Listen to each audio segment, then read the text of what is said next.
नमस्कार, मैं रचना शर्मा। चढ़ती कला टाइम टीवी देख रहे सभी दर्शकों का स्वागत करती हूं। आप देख रहे हैं उत्तर प्रदेश के समाचार।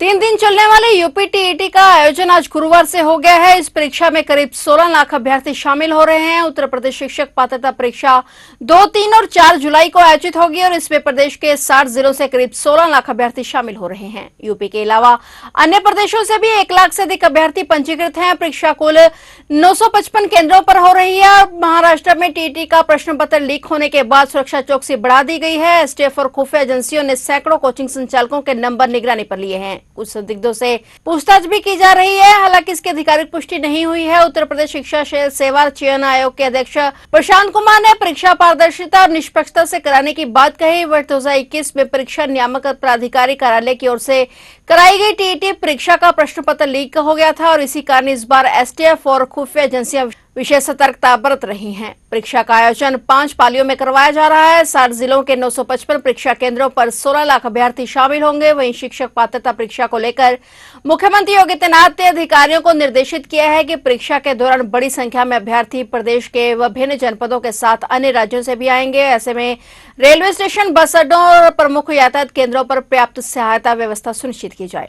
राम मंदिर में हुई चढ़ावा चोरी के मामले में प्रतिदिन नए खुलासे हो रहे हैं। विशेष जांच दल एसआईटी ने मंदिर ट्रस्ट द्वारा पिछले 5 साल में कराए गए ऑडिट की जांच का निर्णय लिया है। एसआईटी इस जांच में ऑडिट में मौजूद खामियों का पता लगाएगी। सूत्रों के मुताबिक इसमें बड़े पैमाने पर गड़बड़ियों की आशंका जताई जा रही है। अब तक की जांच में एसआईटी को ऐसे कई सबूत मिले हैं जो गड़बड़ियों की ओर इशारा करते हैं। माना जा रहा है कि इन सबूतों से अनिल मिश्रा, गोपाल राव और चंपत राय की मुश्किलें बढ़ सकती हैं। सूत्रों के मुताबिक अनिल मिश्रा ने पूछताछ के दौरान पूरा ठीकरा गन्ना कर्मी टिन्नू यादव पर फोड़ दिया है। उन्होंने दावा किया कि सभी गन्ना कर्मी टिन्नू के इशारे पर ही काम करते थे। अनिल मिश्रा ने अपनी भूमिका को पूरी तरह से नकार दिया है। अब एसआईटी निर्माण कार्यों की भी जांच करेगी। यही वजह है कि शासन ने बुधवार को एसआईटी जांच का समय 2 सप्ताह तक बढ़ा दिया है। एसआईटी अब 15 जुलाई को रिपोर्ट शासन को सौंपेगी।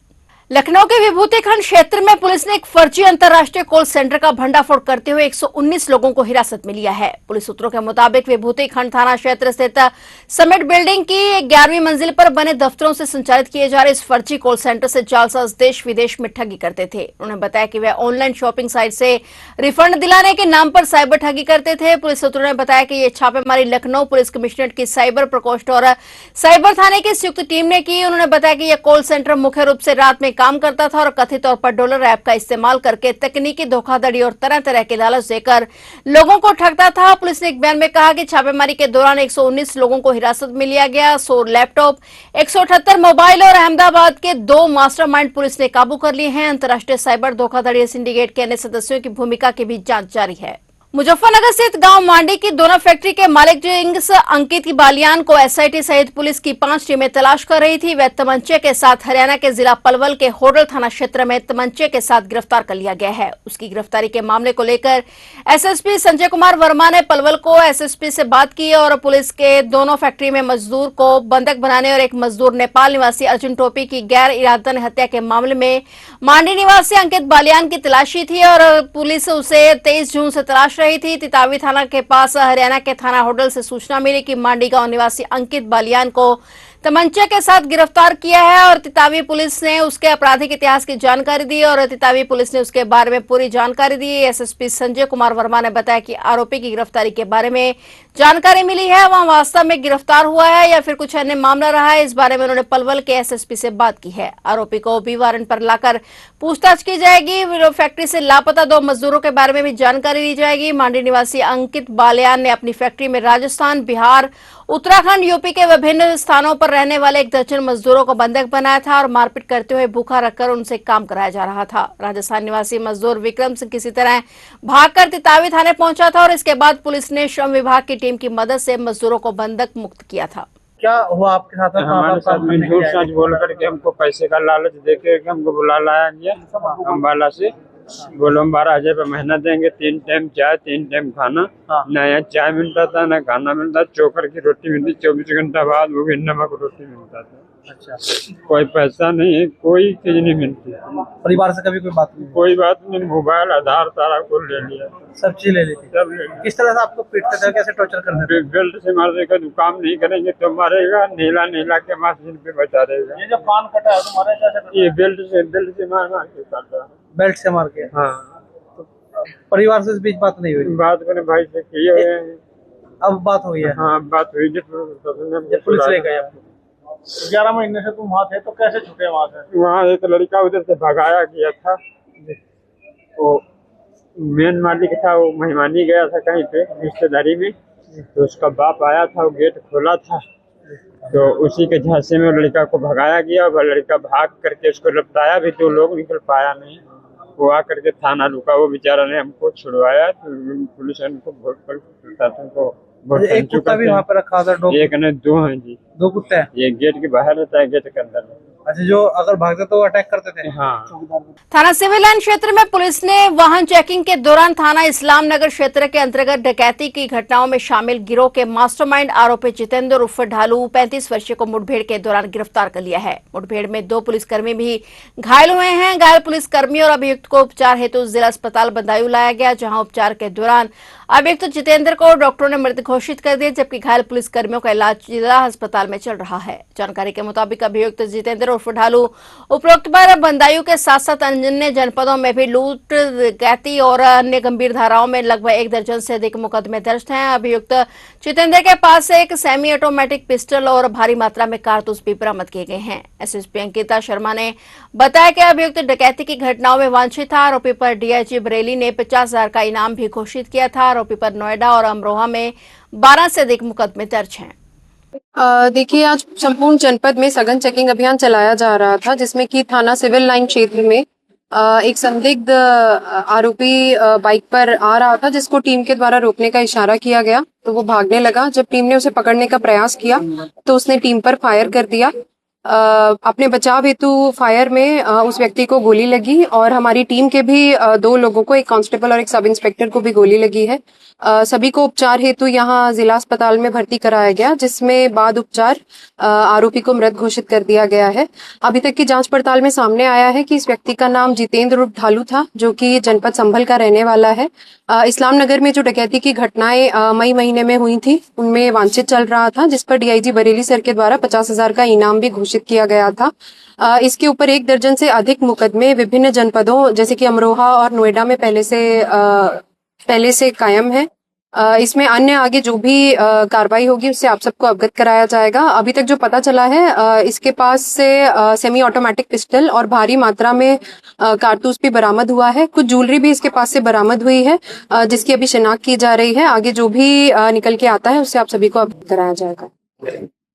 उत्तर प्रदेश के सोनभद्र जिले में पुलिस के 4 कर्मियों को अधिक मुनाफे का लालच देकर फर्जी ऑनलाइन शेयर ट्रेडिंग प्लेटफॉर्म में निवेश कराने के नाम पर 25 लाख रुपए से ज्यादा की धोखाधड़ी करने के आरोप में 4 लोगों को गिरफ्तार किया गया है। पुलिस अधीक्षक अभिषेक वर्मा ने बताया कि आरोपियों ने निवेशकों को बोटरबो, क्रॉस मार्केट और माइंड क्रिप्टो नाम के ऑनलाइन ट्रेडिंग प्लेटफॉर्म में धन निवेश करने के लिए प्रेरित किया और 8 से 10% मुनाफे का वायदा किया। वर्मा ने बताया कि इसके बाद धन कई बैंक खातों में डाला गया और फिर उसे निकाल लिया गया। पुलिस अधीक्षक ने कहा कि जांच की शुरुआत सोनभद्र में तैनात सिपाही दीपक कुमार वर्मा की शिकायत पर हुई। वर्मा ने आरोप लगाया था कि इस फर्जी निवेश योजना के जरिए उसके साथ लगभग 10,70,000 रुपए की धोखाधड़ी हुई। उन्होंने कहा कि तकनीकी विश्लेषण और बैंकिंग लेनदेन की जांच से पता चला कि इसी गिरोह ने सोनभद्र में तैनात 4 पुलिसकर्मियों के साथ इस तरह कुल 25,03,000 रुपए की धोखाधड़ी की थी। सबूतों के आधार पर लखनऊ निवासी 4 आरोपियों को राज्य की राजधानी में की गई छापेमारी के दौरान गिरफ्तार किया गया है।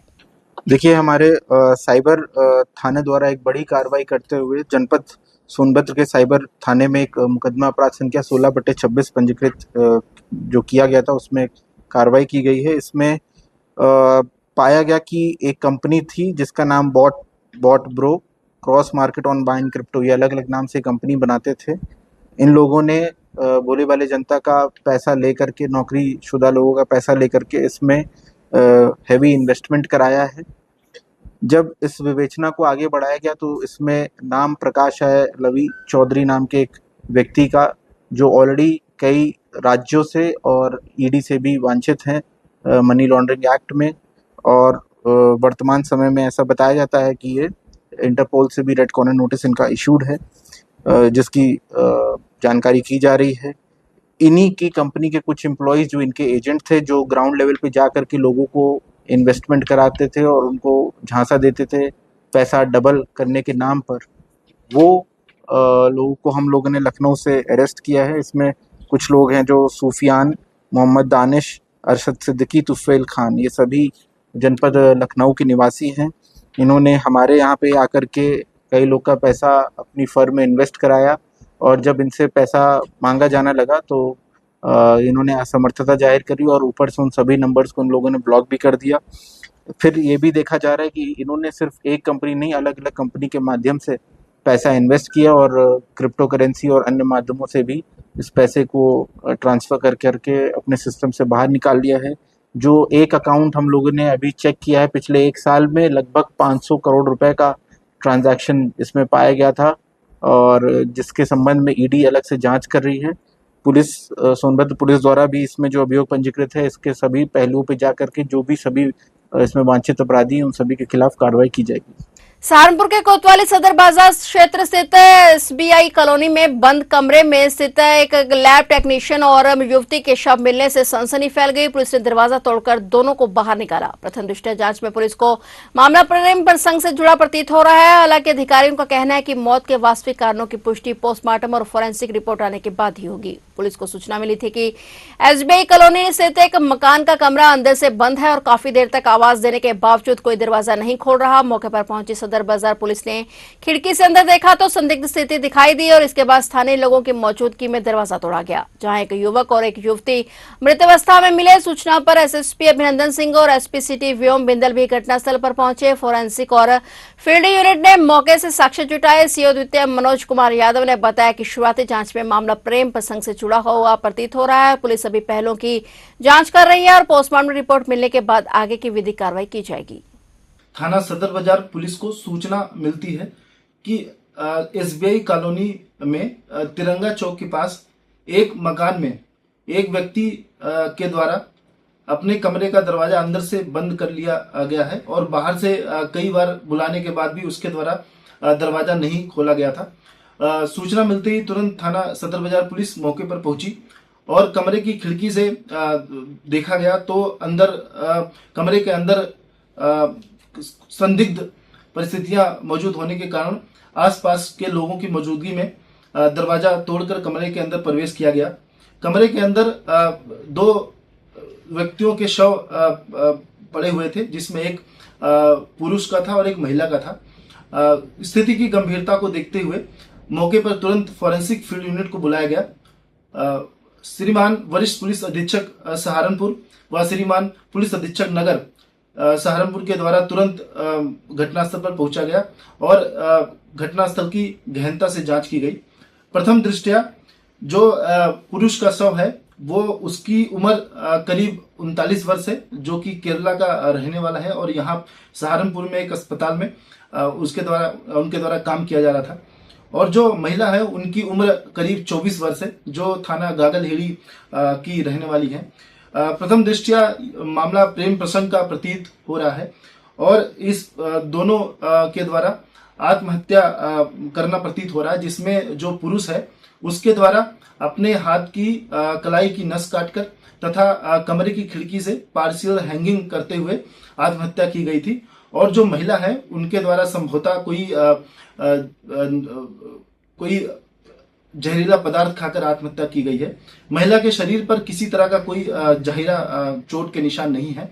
दोनों शव का पंचायतनामा भर दिया गया है और पोस्टमार्टम के लिए भेज दिया गया है। परिजनों से भी बात की जा रही है और आसपास के लोगों से भी पूछताछ की जा रही है। इसमें जो भी तथ्य निकल कर आएंगे उसके अनुसार आवश्यक विधिक कार्रवाई की जाएगी और इसमें मौके पर शांति व्यवस्था की स्थिति सामान्य है। उत्तर प्रदेश में मानसून के सक्रिय होते ही तराई समेत कई हिस्सों में अच्छी बारिश हुई और बारिश से कई जिलों में तापमान में गिरावट दर्ज की गई है, जिससे लोगों को उमस और गर्मी से राहत मिली है। मौसम विभाग ने अगले 2 से 3 दिनों में पूरे प्रदेश में मानसून के छा जाने की संभावना जताई है। मौसम विभाग के मुताबिक बुधवार को बहराइच में सर्वाधिक 113 मिलीमीटर और बिजनौर में 95 मिलीमीटर वर्षा दर्ज की गई। इसके अलावा ललितपुर में, बुलंदशहर, संभल, हमीरपुर में, वाराणसी समेत कई अन्य जिलों में भी अच्छी वर्षा रिकॉर्ड की गई। वहीं मौसम विभाग ने आज बृहस्पतिवार के लिए बांदा, प्रयागराज, सोनभद्र, मेरठ, रायपुर, बरेली समेत 24 जिलों में भारी बारिश का अलर्ट जारी किया है, जबकि बांदा, प्रयागराज, सोनभद्र सहित 28 जिलों में गरज चमक के साथ बिजली गिरने का ऑरेंज अलर्ट भी जारी किया गया है। अगले 2 से 3 दिनों में मानसून पूरे प्रदेश को कवर कर लेगा। कई जिलों में भारी वर्षा की चेतावनी जारी की गई है। तो आप देख रहे थे उत्तर प्रदेश के समाचार, और नए समाचारों के साथ फिर से हाजिर होंगे। तब तक के लिए देखते रहिए चढ़ती कला टाइम टीवी, और अब मुझे दीजिए इजाजत। धन्यवाद।